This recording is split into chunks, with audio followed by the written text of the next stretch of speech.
We need multiple ambulances. Instead of them doing it to me, I'm going to do it to them. And when officers asked, do what? Allegedly, she responded, kill them all. A mother, 4 children, a gas station at dawn. But when police arrived at the scene and asked her the simple question, why did you call 911? Her answer would become one of the most disturbing statements investigators had ever heard. She looked them dead in the eye and said, I didn't call 911, I called the devil. Inside her car, 2 of her children were already dead. And what investigators would discover about this woman's double life would be even more shocking than anyone could have imagined. This isn't just another tragic case of family violence. This is the story of Oninda Romelis, who curated an entire fantasy life on social media, funded by sophisticated fraud schemes, while her real life spiraled into darkness. A woman who appeared on reality television a decade ago, desperately seeking a father for her child, only to allegedly become the person who would take that same child's life. A woman who, when asked about her actions, told investigators something that still sends chills down the spines of everyone who heard it. Let me take you back to the beginning of October 2025. Oninda Romelis was living what appeared to be a dream life. Her social media was filled with posts about her bigger home in Porter, her completed salon, a spacious car that fit all her kids comfortably, and land she'd purchased in Haiti for a mini mansion. She boasted about gifting herself peace in 2023. To her online followers, she was the epitome of the Insta-Baddie lifestyle, independent, successful, living her best life as a self-proclaimed tax preparer and mother of 5. But behind those carefully curated Instagram posts was a woman drowning in deception. Oninda had recently moved to Porter, Texas in May 2025, seeking what she called a fresh start. She'd left behind Atlanta, Georgia, where she'd attended Alonzo A. Crim High School and studied political science at Georgia Perimeter College. She'd worked entry-level jobs at Willie's Mexican Grill, McDonald's, and UPS. She'd even tried her hand at rapping, with lyrics that now feel eerily prophetic. Just dreams in my head. I push through the silver while they all put mama for me. I don't got no time for no hoe. That's just how the game go. But that tax preparer claim, it was all a lie. And on October 4th, when deputies executed a search warrant at her Porter home, they uncovered the shocking truth.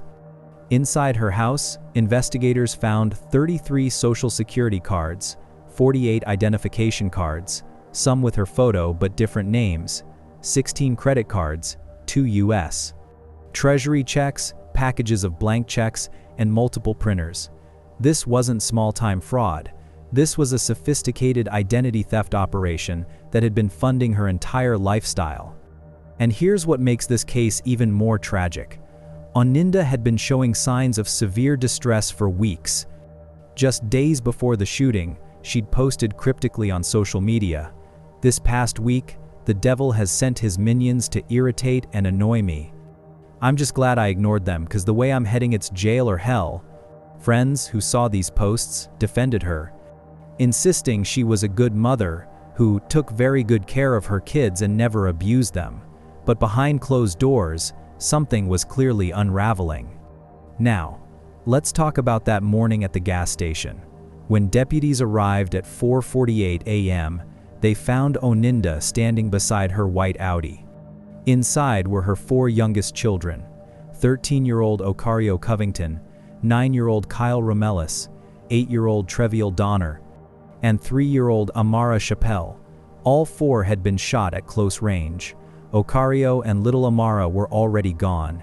Kyle and Treviel were barely clinging to life. She pulled into the gas station off of Highway 288 inches Angleton and called 911 around 4:48 a.m. Saturday morning. Deputies immediately began providing life-saving measures. Kyle and Treviel were airlifted to Memorial Hermann Hospital in Houston, where, miraculously, they would eventually stabilize. But for Ocario and Amara, there was nothing anyone could do. Oninda was arrested without resistance and taken to the Brazoria County Jail.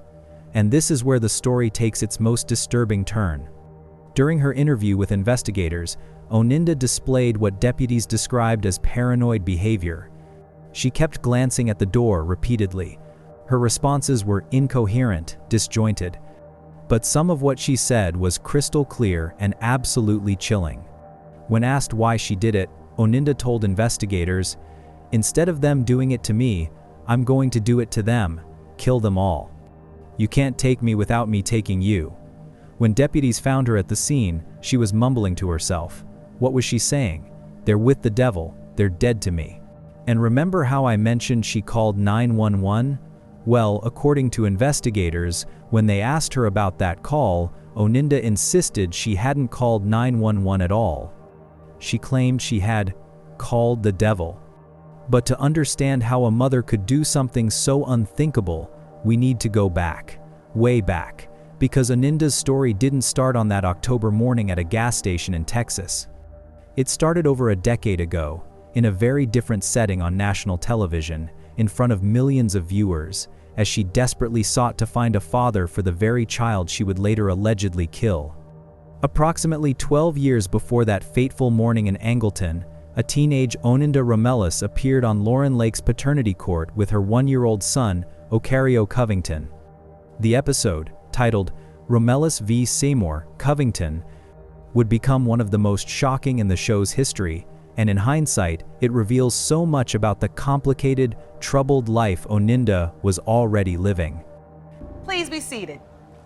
Hello, Your Honor. This is a case of Romelis versus Seymour Covington. Thank you, Jerome. You're welcome. Good day, everyone.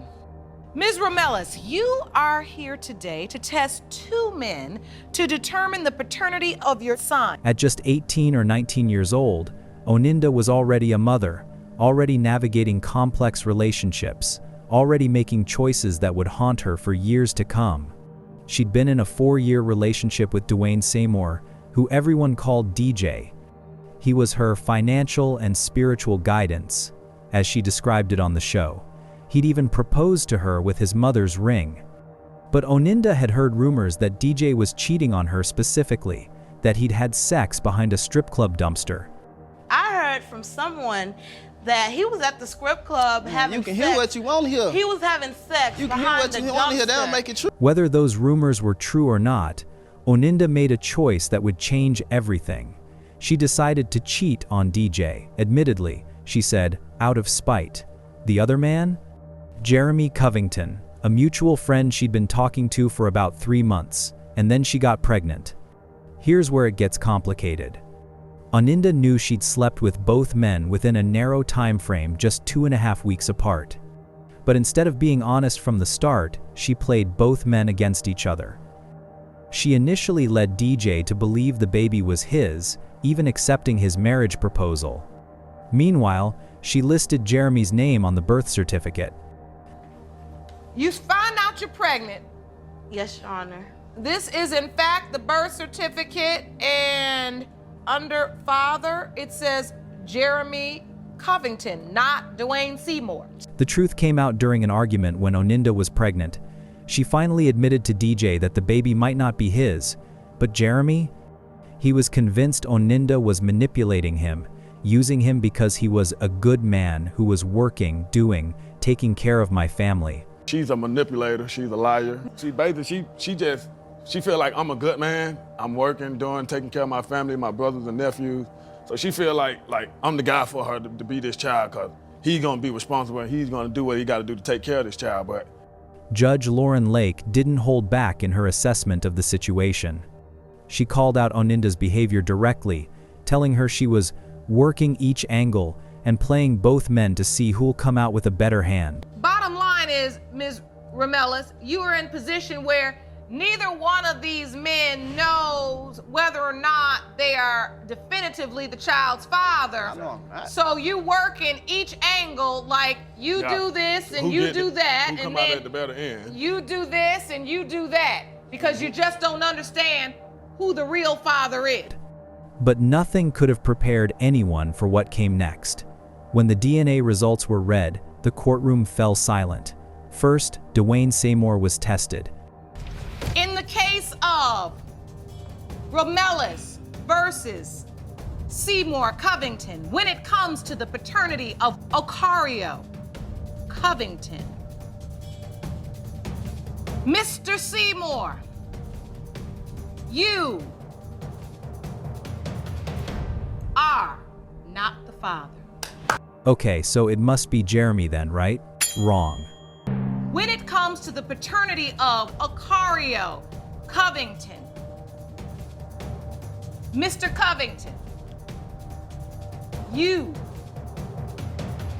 are not the father. Seriously?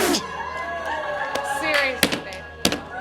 Neither man was Ocario's biological father. The audience gasped. Oninda herself seemed shocked, insisting, "I had sex with these two. I didn't have sex with anybody else." But Judge Lake wasn't buying it. Ms. Ramelis, do you have any idea? I had sex with them. I didn't have sex with anybody else. So I don't know what you all. Well, it must be. for television, unfortunately, I don't know. Oh, man. The entire courtroom What? knows that that is a lie. Despite the DNA results, both men said they would continue to be involved in Ocario's life. Jeremy especially emphasized this commitment, even though he was clearly hurt by the revelation. But the episode ended with Oninda admitting she had an idea of who the father might actually be, meaning there was yet another man she hadn't even brought to court. This episode, which now has over 1 million views on YouTube, became a haunting piece of evidence after the shooting. Here was a young mother who said she grew up without a father and desperately wanted her son to have one. "I grew up without my father, so I want this child to have a father into his life," she told Judge Lake. And now, 13 years later, that same child was dead, allegedly at her own hands. But Ocario wasn't Oninda's only child. She would go on to have 4 more children from different relationships. And here's a disturbing pattern. Many of her partners had serious criminal histories. One was convicted of attempted kidnapping of a prosecutor's father. Another was arrested for murder. These weren't stable relationships, and they weren't providing the kind of family structure Oninda had claimed she wanted for her children. By 2025, Oninda had 5 children total. But there's a mystery here that investigators are still trying to solve. A 5th child, reportedly 17 years old, was unaccounted for after the shooting. This teenager wasn't at the scene, wasn't at the house when it was searched, and family members claimed they did not know their whereabouts. Where is this child? Were they lucky enough to be elsewhere that night? Or is there something even more sinister to this story? Oninda's life between the paternity court appearance and the shooting was marked by instability. She had a criminal record in Georgia, including a 2022 arrest in Fayette County for DUI related to drugs, failure to maintain lane, and marijuana possession. She pleaded guilty to the DUI charge while the others were dismissed. There were also reports of reckless driving, disturbance calls, and 1 prior contact with Child Protective Services, though details of that interaction remain confidential. When she moved to Texas in May 2025, Oninda told friends it was for peace of mind and better living, but she left behind her entire support system. Her father, still in Georgia, would later tell media outlets that the family was still trying to make sense of it all. In Porter, Texas, Oninda was essentially alone with her children, maintaining her elaborate online persona while her real life crumbled behind closed doors. And that online persona? It was becoming increasingly dark. Along with the boasts about her material success, Oninda was posting messages that suggested a woman at the end of her rope. Beyond the Devil's Minions post, she shared other concerning thoughts. One post targeted relationships.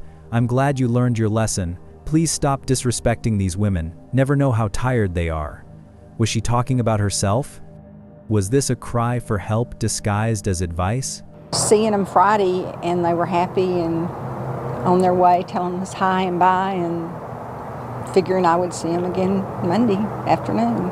Heartbreaking to think that anything could be so bad that you have to take your children's life. But if you want to understand what really pushed Oninda over the edge, We need to talk about what investigators believe was her true motivation, and it has everything to do with those children she allegedly loved so much being in her way. According to investigators' interpretation of Oninda's statements and the evidence they gathered, she had come to view her children as obstacles. Obstacles to what? To her business, the fraud operation, to her social media lifestyle, to her ability to go to happy hours and maintain her Insta-Baddie image. In her increasingly distorted view of reality, her children weren't blessings to protect. They were burdens preventing her from living the life she wanted. Think about that for a moment. Here was a woman who had boasted on social media about buying a bigger home for her kids, a car that could fit all of them comfortably. A woman who told Judge Lauren Lake 13 years ago that she wanted her son to have a father because she'd grown up without one. But somewhere along the way, the pressure of maintaining her fraudulent lifestyle, combined with what appears to be serious mental health issues, twisted that maternal instinct into something monstrous. When investigators searched her home, they found more than just fraud evidence. They found a woman's entire double life laid bare, the printers used to create fake IDs scattered in her office, the notebooks likely containing details of her schemes, the social security cards hidden in her bedroom closet. This wasn't a small-time operation. This was sophisticated, organized fraud that required time, attention, and secrecy. And 4 young children don't exactly make secrecy easy.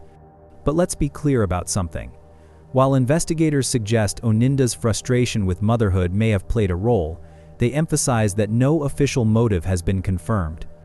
What we do know is that her statements during the interview paint a picture of someone experiencing severe paranoia and possible psychotic symptoms.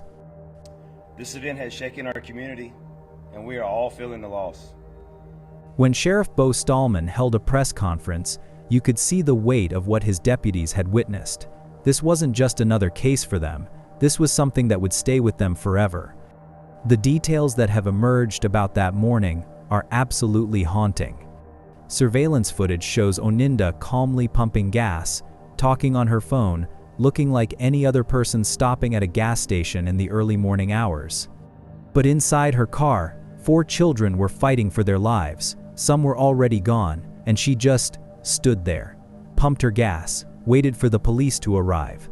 This does have a $14 million bond, and investigators have not released a motive. The 2 children who survived the shooting are stable in the hospital and have been interviewed, and deputies say that they are cooperating. And prosecutors aren't stopping there. They've indicated they may seek the death penalty if Oninda is found competent to stand trial. That competency evaluation is crucial, because while Oninda's actions were undeniably evil, her statements to investigators raise serious questions about her mental state. Talking about calling the devil instead of 911, saying her children were with the devil, repeatedly stating, instead of them doing it to me, I'm going to do it to them, but never clarifying who them was or what she thought they were going to do. Oninda is currently being held in isolation at the Brazoria County Jail under 24-hour monitoring. She's considered a high-risk inmate, both because of the nature of her alleged crimes and because of concerns about her mental stability. Meanwhile, Kyle and Treviol, the 2 surviving children, are in stable condition and have been cooperating with investigators. Can you imagine being 8 or 9 years old, waking up in a hospital and learning that your mother, the person who's supposed to protect you above all else, is the reason your siblings are dead and you're in a hospital bed? The trauma these children will carry for the rest of their lives is unimaginable. They've been placed in foster care, and Child Protective Services is prioritizing their well-being while planning a public fatality report. Neighbors in Porter described the children as happy, friendly kids who would wave and stop to pet dogs. He always waves and we tell him hi, and they come back by, and I have a little Yorkie, and sometimes she'll stop and ask if she can pet the puppy. Just seeing them Friday, and they were happy and on their way telling us hi and bye, and figuring I would see them again Monday afternoon. One neighbor said she saw them Friday afternoon, just hours before the shooting, and they were smiling and saying hello as usual. There were no red flags, no signs that anything was wrong. Which makes this all the more terrifying. how quickly everything can change, how well someone can hide their descent into darkness. The Montgomery County Sheriff's Office assisted with the home search, and the fraud investigation continues separately, meaning Oninda could face additional federal charges related to the identity theft operation. But honestly, compared to 2 counts of capital murder, what difference does it make? As this case moves toward trial, the legal proceedings will likely focus heavily on Oninda's mental state. Was this premeditated murder, as her drive from Porter to Angleton and her statements might suggest? Or was this a woman in the throes of a complete psychotic break? The answer to that question could literally mean the difference between life and death for Oninda. But for Ocario and Amara, it doesn't matter. For Kyle and Trevial, who will carry physical and emotional scars forever, the legal distinctions are meaningless. For the first responders who tried desperately to save those children, for the community of Angleton shaken by this unthinkable tragedy, for everyone who's followed this case, no courtroom verdict can truly provide justice for what happened on that October morning. The devil didn't make Oninda Romelis do anything. Whatever happened in that car, whatever led to those 4 children being shot, the responsibility lies with her and her alone. Let me know what you think in the comments section.